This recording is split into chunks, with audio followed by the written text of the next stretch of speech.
अस्सलाम वालेकुम। I am Sana vlog channel Pakistan से। उम्मीद है आप सब खैरियत से होंगे। अल्लाह पाक आप सबको अपने मान में रखे। मुझे भी अपनी दुआओं में हमेशा याद रखिएगा। मुझे लाइक और सब्सक्राइब करते जाइएगा। आज का हमारा टॉपिक है अब सारिया ने क्या किया। अब सारिया के पास कोई बहाना नहीं था।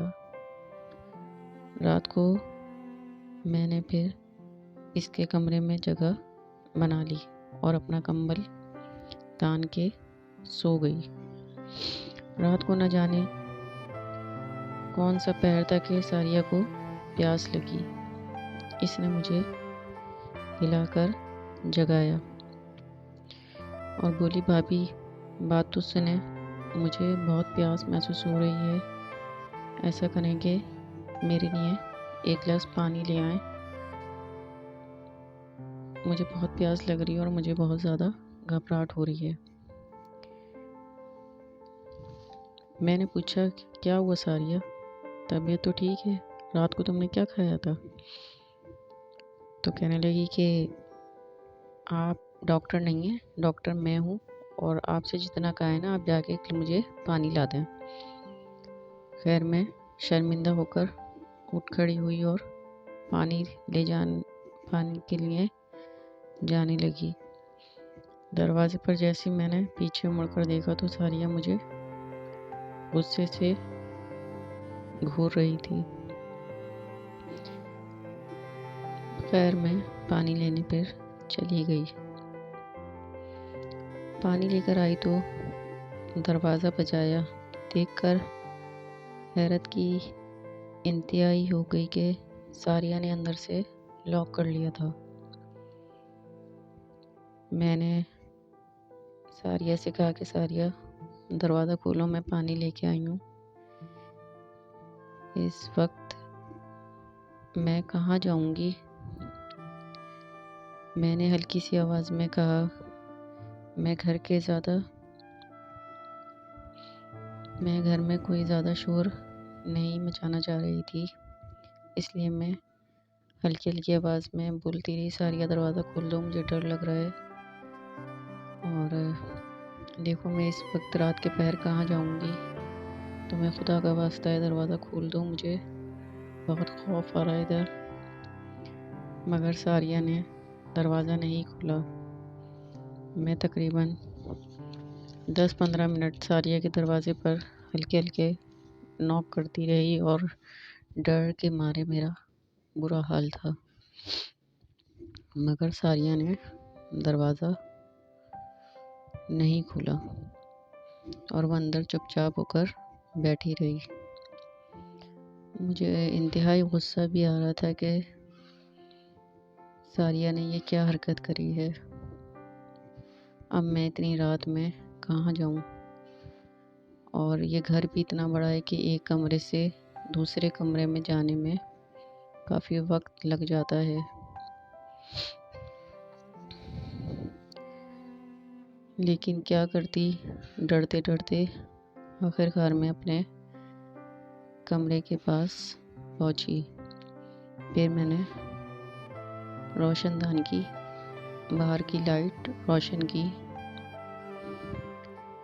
फिर मैंने अपने कमरे का दरवाज़ा खोला तो कमरे में मैंने लाइट खोल कर अच्छी तरह अपने कमरे को पहले काफ़ी देर तक देखती रही और फिर डरते डरते जाके अंदर बेड पर बैठ गई।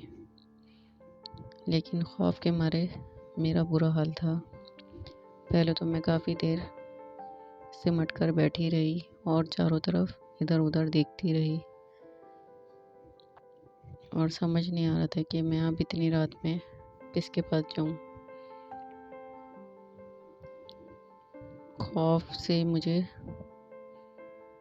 ना ही नींद आ रही थी, ना ही सुकून आ रहा था, और डर से मेरा बुरा हाल था।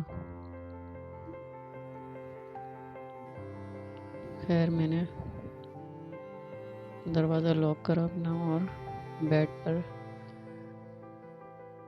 चादर तान के सो गई। सोई क्या, बस वो लेटी रही और इधर उधर खौफ से दिखती रही। न जाने अल्लाह जाने के किस पहर रात में मेरी आंख लगी। मुझे नहीं पता कि क्या टाइम हो रहा था। डरते डरते फिर रोते रोते पता नहीं किस पहर मेरी आंख लग गई।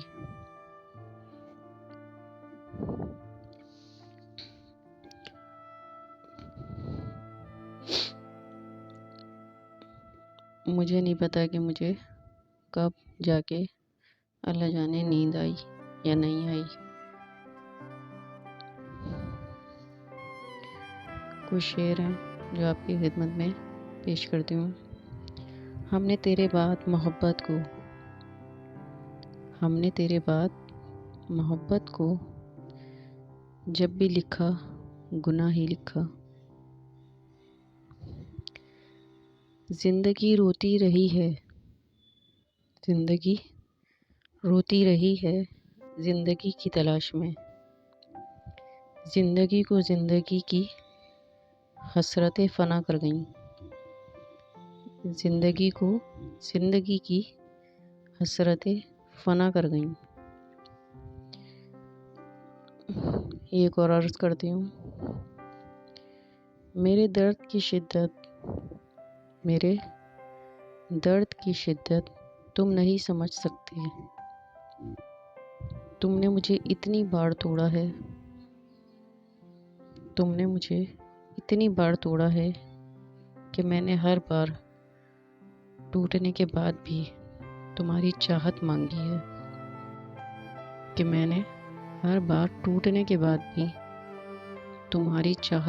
है।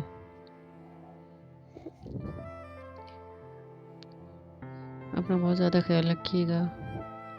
मुझे लाइक और सब्सक्राइब करते जाइएगा और कमेंट करके भी बताइएगा। मिलती हूँ फिर कल आपसे अपने इसी चैनल पे। अल्लाह हाफिज़।